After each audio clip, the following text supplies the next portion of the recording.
Today I'm trying to take these stickers off. I now know why I got the van so cheap, because it is an absolute nightmare. Speed round. Got the van really cheap because both sides had stickers on it. Used a steamer I hired for €13 but went fucking crazy taking them off. So this took me about 3 hours. I thought, fuck me, I'll be here all day. I don't think I'll make it, but I pulled through. It was worth it. Washed my van, got some stickers made. Fucking Australia, mate. But in all seriousness, guys, after hours of trial and error, I found this to be the fastest technique while using the steamer. Just keeping it against the surface the whole time and peeling it off as you move along. A really good lesson in patience if you're looking for one. So I've decided to close off these gaps with some of this wood. Then later on they'll be my kind of basis or base point for my lights. So I was screwing the trimming into the wood supports I used to finish off my paneling in step 4, I believe. It's a fairly simple step. I didn't really have any dramas with the whole process. Here's what it looked like when it was finished. And as for the lights, well, have a listen to this geezer. And on the 7th day, Zach said, "Let there be light." Now all I did here was get an inline rocker switch, tap into where the wires for my factory fitted light socket were originally, and the output of the switch connected some of this self-adhesive LED light strip that you can get on a roll and cut to size. They're super low wattage, provide more than enough brightness, and in my opinion are the easiest way to get some lights going. Upgrades.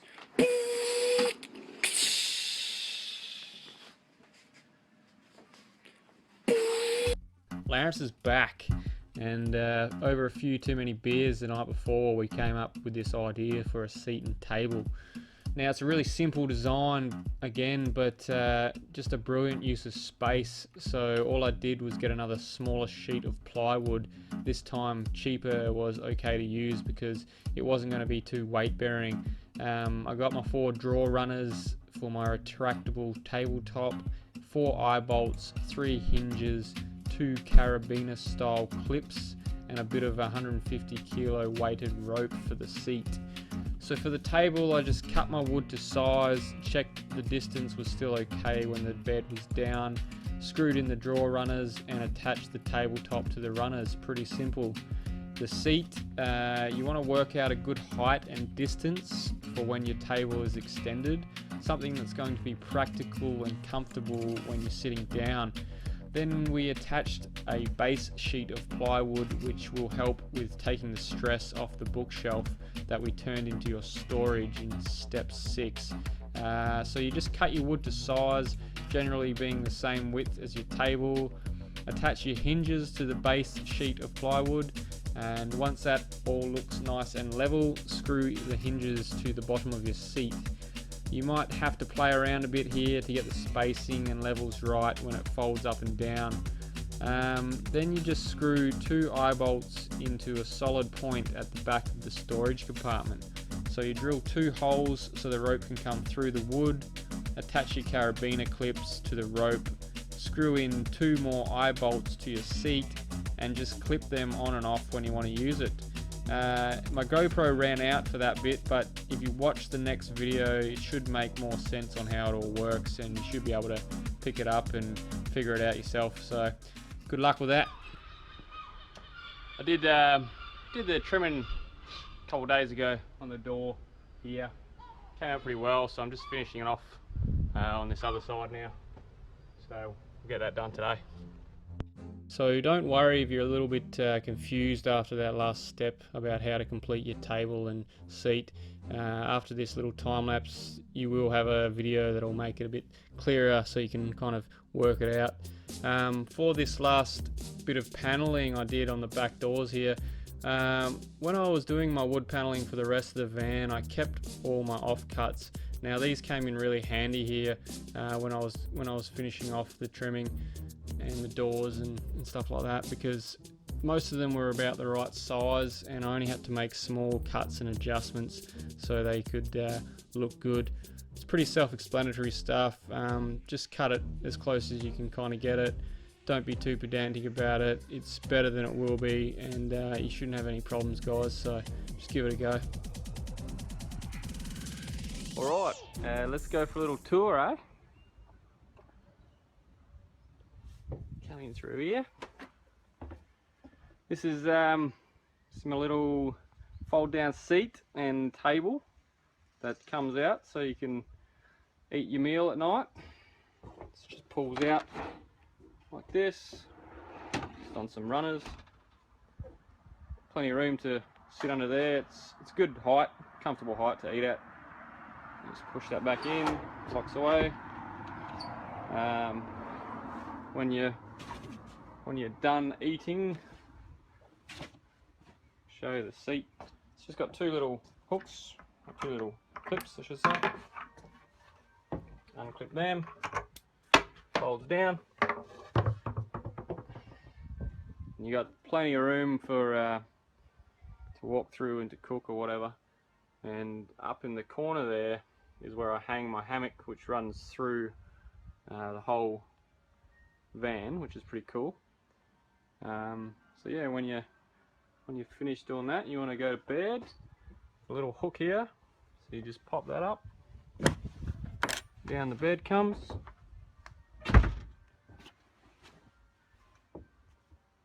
There you go.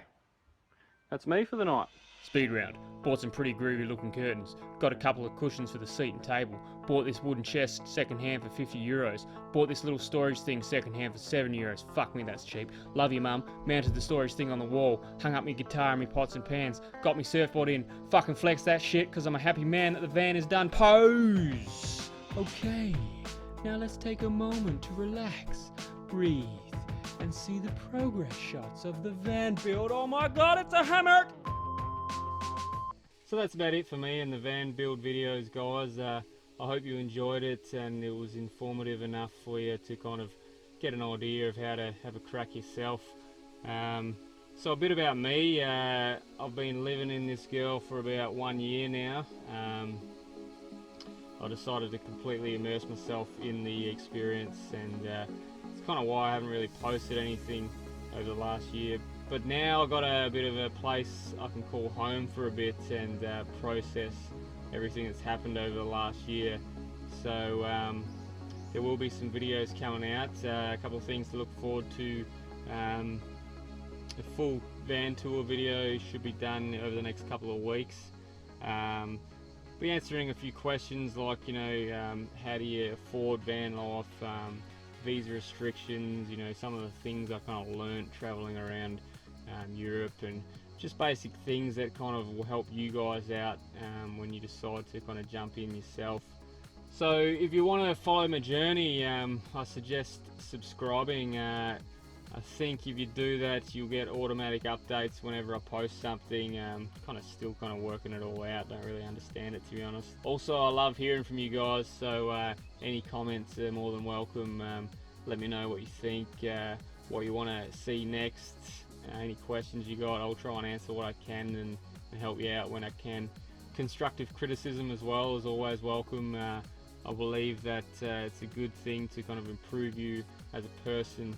If you can kind of swallow your pride and listen to it a bit, you know. You van's gay! Trolls, on the other hand, actually, you guys are mostly pretty funny, so have a crack. I don't really mind. Alrighty, that's enough out of me. I'll leave you with a quick little teaser of what I kind of got up to over the last year. So enjoy. Love yous. So over the next 6 months I travelled along the whole coastline of Spain, passing through a bit of Portugal along the way. Spain's coastline has some beautiful and touristic beaches, but also a nice balance with some of the best secluded places I've ever seen.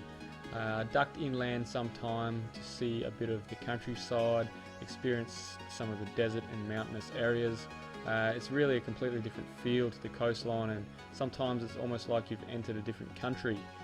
Driving around out there, you'll come across some breathtaking lakes, canyons and waterholes. It's just bloody beautiful. Experienced a bit of the city life and its architecture, and of course my favourite, the local food. Whoever invented tapas, mate, what a bloody great idea that is. Met some great people along the way, made some even better friends, some who now are basically like family to me. Just got so much love for you guys. Picked up some new hobbies, like a bit of kite surfing, but be careful. the natural adrenaline is pretty addictive. Getting up early in the morning was an absolute delight with some of the best sunrises I've ever seen. Late evenings were even better, catching some of the sunsets. You know, coming from Australia, I thought we had it covered, but now I'm not so sure. It's just magic. Went to a big wave surf competition in Nazaré, Portugal, which was complete madness. A bit of artwork in the van, music, which is one of my biggest loves in life, especially when shared with other people. I feel it brings strangers closer together in a primitive kind of way that's just comforting to me, and it feels right. So that's a quick preview of some of the things to come, and I can't wait to share it with you. So thanks for watching, and don't forget to subscribe if you want to see more. Much love. Kisses.